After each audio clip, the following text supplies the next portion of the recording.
Hello, welcome back. Happy Friday. It is the Friday before a long weekend, and I hope everybody has amazing plans for it. And you are taking the weekend off, unplugging, spending time with friends and family. Some of us might be going to meditation retreats. I know at least a few of us are doing a silent retreat this weekend. So, whatever it is, just take time away from work and from everything else and recharge, because we'll have to come back once the Labor Day is over and get back into the throes of work.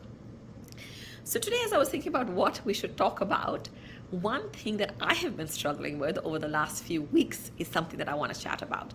And this thing is about change, why we don't change.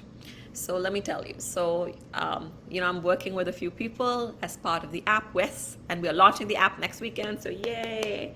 Be on the lookout for it next Friday, most probably. Fingers crossed. That's what we're working towards. And next Friday, this time, we should have our app.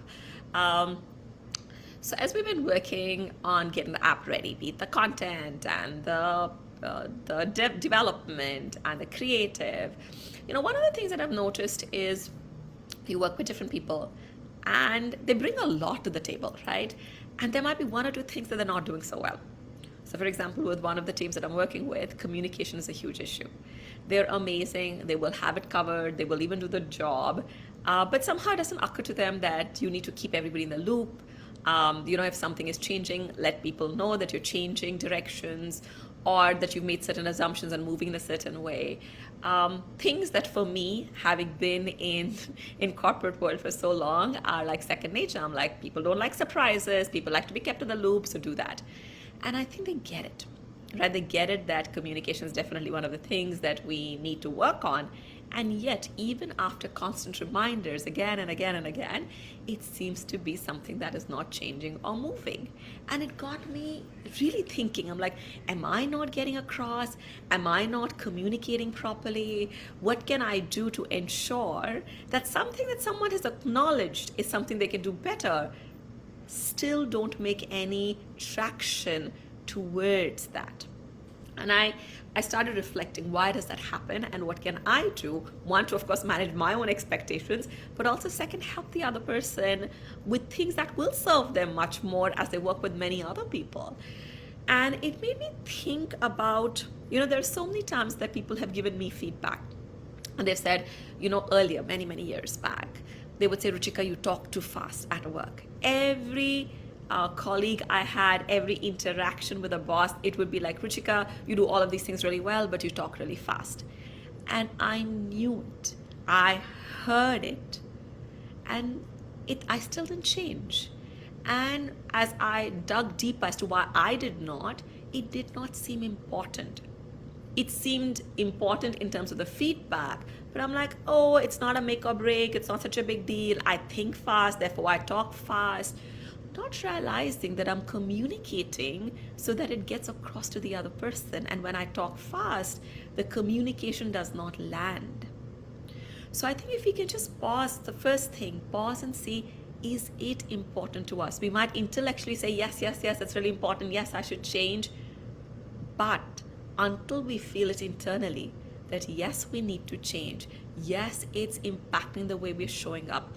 It is something I want to impact, change, modify. It's not going to happen. So many times people will say yes. So I have friends right now, and because of the COVID year and a half, exercise has gone down. So they've put on a little bit of weight, and they're all like, yes, we need to lose weight, and we're going to lose X number of pounds by X number of days. Guess what's happening? They want to lose weight, but until you connect to the why you want to lose it, and you link to why you really want to do or bring about the change, it's not going to happen. And you need to feel it from the bottom that you really want it. Similarly, right, people I know who are very absent-minded, and you tell them again and again, hey, a little bit of awareness, remember where you kept the keys, remember to take your wallet, don't leave your credit card wherever, and yet it doesn't happen. And the question is, do you want to change, or do you not see it as an issue? If you don't see it as an issue, you will not change, even though a million people tell you, and you will acknowledge, you will smile, you will laugh, you'll even say, yes, yes, I should, but you won't, because to you, it does not really matter, and it's not such a big deal. So first, is it a big deal for you? Do you really want it? Right? The second thing is, a lot of times we might even think it's good for us and it's a big deal and we really want to change, and yet we can't get ourselves to doing it. And one of the things that I realize is, unless we think there are consequences to not changing, we tend not to change. We are people of habit, right? So now, for example, going back to my example of, Ruchika, you talk too fast.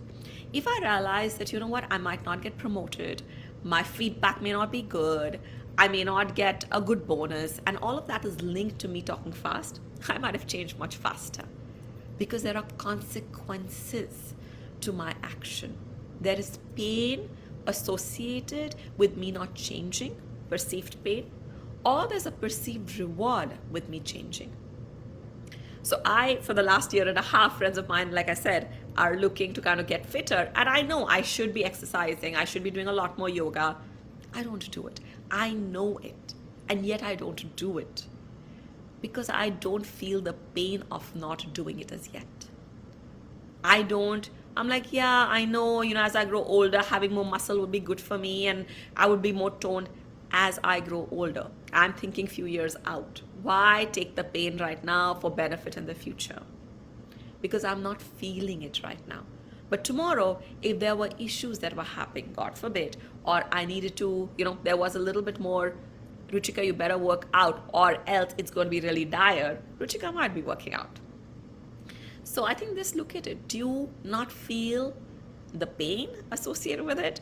Or do you not see a perceived reward associated with it? Because normally that is what moves us through change. The third thing, we might even feel the pain, we really want to change, and yet we don't. Two things on that one. Do you know how to make the change? Right? So for example, if you want to exercise, do you know how you need to put some structure in, ensure that it becomes a discipline? Or is it just that I have a notion I want to change, but I really don't know from where to begin? Going back to something as small as talk slowly. How do I talk slowly? What are some of the triggers for myself to know next time I talk fast, I need to slow down? Do I surround myself with people and tell them, this is something I'm working on, so the next time I'm talking fast, let me know? How do you put checks and balances in place for yourself so that change can happen? And this brings me to the second aspect of it in terms of how do you bring change, is it's really important to be with supportive community. If you want to lose weight and you're hanging out with people who are not the healthiest eaters, not the most nutritious eaters, who are, after a point in time, it's going to get even tougher for you, because first you need to bring change. Second, you're in an environment that's not supporting it. So then how do you surround yourself with people who are on the same journey as you of some kind of change? Which is why community, groups, circles make such a big difference when you're trying to bring about a change in yourself. So just see if there is a change. Somebody said, Ruchika, you should not, for example, be so direct. I've heard that many times.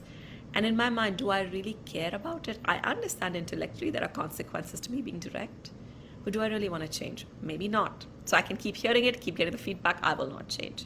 Assuming I do want to change, how do I go about that change happening? How do I ensure that I'm being supported by people around me? And if I fall a few times, not judge it, not give up on myself, but continue that journey, right? And also, is there a pain or reward associated with this change, which makes change a little bit easier? One of the last things that I'll say that makes change a little bit easier is practices like meditation and breathing. Because you cannot change yourself just intellectually. You cannot change yourself just with awareness. You need something that rewires the brain. Because behavior change happens when value change happens.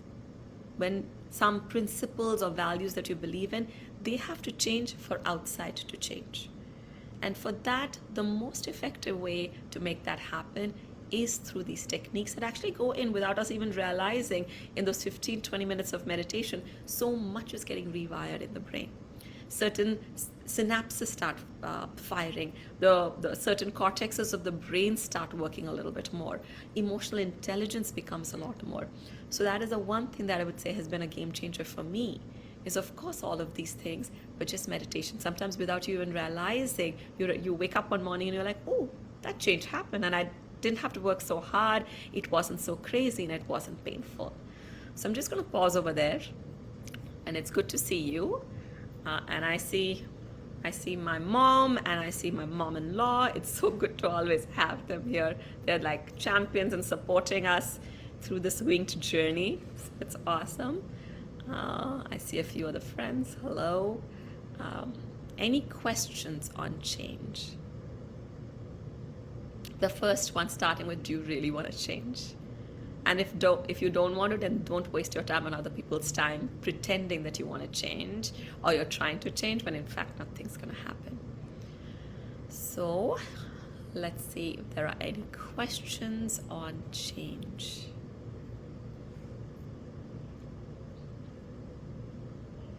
Okay, it doesn't seem like there are too many, though it takes a few seconds normally for questions to come in or thoughts to come in.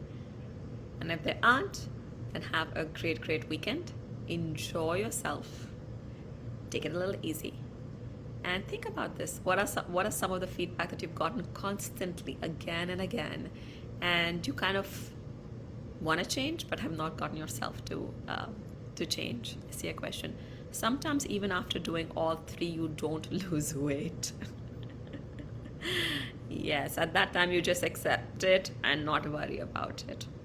Right? Sometimes the more we try, the worse it becomes. So it's a really good point. You give it everything that you have, and if it doesn't happen, then oh well, accept it. And also look at it, right? What is the relationship that you have with weight? Sometimes that itself comes in the way of us losing it. Speaking from experience, because there was a time in my life where I was, I would say, more plump, maybe a little bit on the borderline fat, and you have to figure out your relationship with food and your relationship with weight. And once that changes and becomes more healthy, then everything else falls in place. And even after that, if it doesn't, oh well, what can you do, right? It could be certain hormones going up and down, thyroid up and down. What can you do? You just accept it and move on. Yeah. Then you don't belabor it because you've given it everything that you have. Great question. So if there aren't any other questions, I'm going to let you go and potentially start logging off early so that your weekend can begin, and have a great Labor Day. Bye.